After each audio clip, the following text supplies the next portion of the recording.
ये कहानी तभी की है जब मैं एक जिम में काम करता था।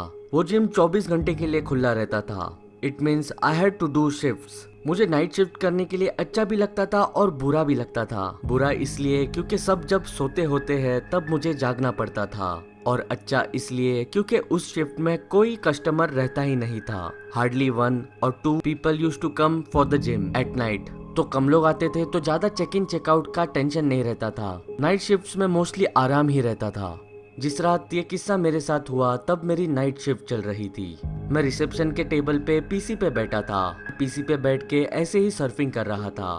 देन आउट ऑफ क्यूरियोसिटी मैंने अपने जगह से ही पीपल वॉचिंग करने की सोची। आई मीन जिम में लोगों पे ध्यान रखने की सोची, या फिर आप कह सकते हो लोगों पे नहीं, एक ही इंसान पे, क्योंकि उस वक्त जिम में बस एक ही इंसान था। जब भी मैंने देखा वो कुछ कर नहीं रहा था, वो बस विंडो से बाहर देख रहा था। जिम में 2 सेक्शंस है, एक फ्रंट और दूसरा बैक। जहाँ पे मैं बैठा था वहाँ से बैक सेक्शन दिखता नहीं है, और वो आदमी नॉर्मली चलते हुए बैक सेक्शन में चला गया and he disappeared from my view. और मैं फिर से अपने पीसी में सर्फिंग करने लग गया। 10 मिनट बीत गए and I forgot the guy was even there. उसके बाद लिटरली सब कुछ शांत हो गया। जिम की लाइट ऑफ हो गई। It seemed like there was a power cut off. वहाँ पे पूरा अंधेरा हो चुका था। वहाँ पे इतना अंधेरा था कि मैं अपने आगे 2 फीट की दूरी पे भी कुछ नहीं देख पा रहा था। थैंक गॉड रिसेप्शन टेबल के ड्रॉवर में फ्लैश लाइट थी। मैंने वो फ्लैश लाइट जलाई और मैं फिगर आउट करने लगा कि मैं अभी क्या कर सकता हूँ। मुझे ये बात तो पता थी कि बैक सेक्शन को कनेक्टेड एक स्टोरेज रूम है, वहाँ पे पावर बॉक्स है जहाँ से मैं पावर ऑन कर सकता था। और मुझे ये भी पता था जो आदमी वर्कआउट कर रहा है वो वहीं पे है बैक सेक्शन में। ऑन माई वे देयर मैं उस इंसान को बुलाते रहा, लेकिन उसका कोई भी रिस्पॉन्स नहीं आया। अब मैं बैक सेक्शन में था और मैं अभी भी उसको बुला रहा था, लेकिन देयर वाज नो रिस्पॉन्स। मैं ये सोचने लग गया why on earth he won't reply me back. उस जिम में अकेले में वो फ्लैश लाइट लेके घूमना काफी क्रीपी था। उन जिमिंग इक्विपमेंट्स को ऐसे अंधेरे में फ्लैश लाइट में देखना, it was quite a creepy thing. मैं स्टोरेज रूम में चला गया जहाँ पे पावर बॉक्स था। मैं पावर बॉक्स की तरफ चल पड़ा। मैंने उस पावर बॉक्स में हर एक स्विच को ऑन करके हर एक कॉम्बिनेशन ट्राई किया, लेकिन फिर भी पावर ऑन नहीं हुई। तो मैंने सोचा कि पावर ऑन अभी हो नहीं रही है तो मुझे जिम बंद करके घर के लिए निकल जाना चाहिए, और सुबह जब कैथी आएगी जो कि जिम ओनर थी तो वो इसका सोल्यूशन निकाल के जिम चालू कर देगी। लेकिन उसके पहले मुझे उस इंसान को ढूंढना था जो जिम में था। मैंने उस इंसान को जिम के हर एक कोने में ढूंढा, thoroughly towards the front section and also towards the back section and even in the gents washroom, लेकिन वो इंसान नहीं मिला।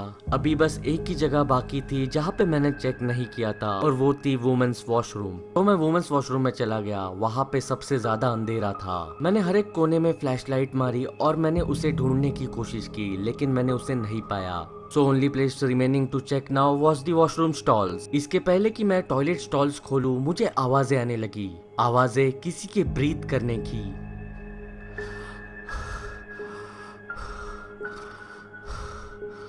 ये ब्रीथिंग नॉइजेस काफी सिक और डरे हुए लग रहे थे।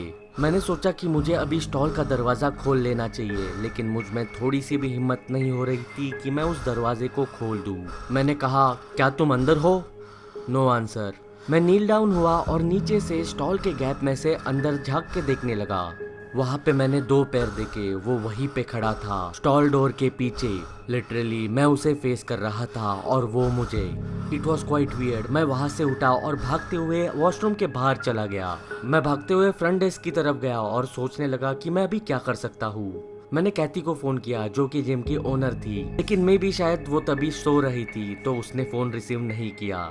मैंने उसके फोन पे 2 वॉइस मैसेजेस छोड़े। द ओनली अदर थिंग जो कि मैं करने की सोच सकता था कि मैं पुलिस बुला लूं, और मैंने पुलिस बुला ली। मुझे पता नहीं पुलिस को एग्जैक्टली मैं क्या बोलूं। मैंने बस पुलिस को ये कहा कि एक सस्पिशियस इंसान जिम में घुस आया है और मैं 90% श्योर हूँ कि उसने इस जिम का पावर कट ऑफ किया है।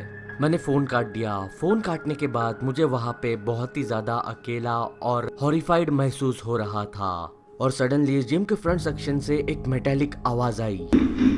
वो आवाज ऐसी थी जैसे कि कोई जिम का ऑब्जेक्ट नीचे गिरा हो। मैंने फ्लैशलाइट जिम के फ्रंट सेक्शन में घुमाई और उस कस्टमर को कहा कि अभी मैं जिम बंद कर रहा हूँ, आप बाहर आ सकते हो। मैं उस इंसान को कॉल आउट कर ही रहा था, तभी मुझे शायद ऐसे लगा कि मैंने उसे देखा। मैंने उसे जिम इक्विपमेंट्स के बीच में देखा, और तभी बाहर से पुलिस के सायरन की आवाज आने लगी। मैंने अपनी नजर जिम के फ्रंट गेट की तरफ घुमाई पुलिस को देखने के लिए। और जब ही फिर से मैंने उस आदमी की तरफ नजर घुमाई तभी वो वहां पे नहीं था। He was of in split of second. जो कोई भी घटनाएं मेरे साथ इस जिम में घटी वो मैंने सारी की सारी पुलिस को बता दी। पुलिस ने जिम का हर एक कोना कोना ढूंढा लेकिन उन्हें कोई भी नहीं मिला। पुलिस ने कंक्लूजन निकाला कि वो इंसान जो कोई भी था वो जिम के बैक डोर से बाहर निकल गया होगा। बाय द टाइम मैं सुबह जिम चेक करने के लिए वापस आया तभी कैथी वहां पे पहले से ही मौजूद थी and everything seemed really very normal. Last night just gym की पावर आउटरेज हुई थी जो कि कैथी ने फिक्स कर दी थी and gym was up and running. मैंने कैथी को उस आदमी के बारे में बताया और कैमरा फुटेज चेक करने को कहा। हम दोनों ने भी कैमरा फुटेज चेक किया।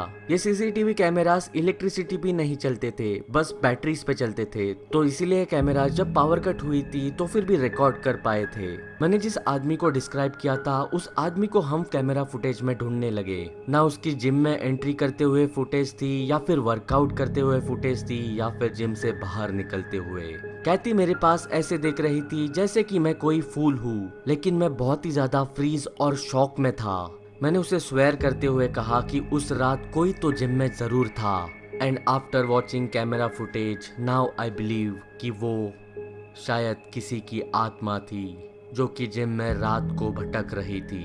मैं हॉरिफाइड था कि मैं उस जिम में अकेला था उस आत्मा के साथ। मैंने उसी दिन वो जॉब छोड़ दिया। आज भी जब वो इंसिडेंट मुझे याद आता है तो मेरे रोंगटे खड़े हो जाते हैं।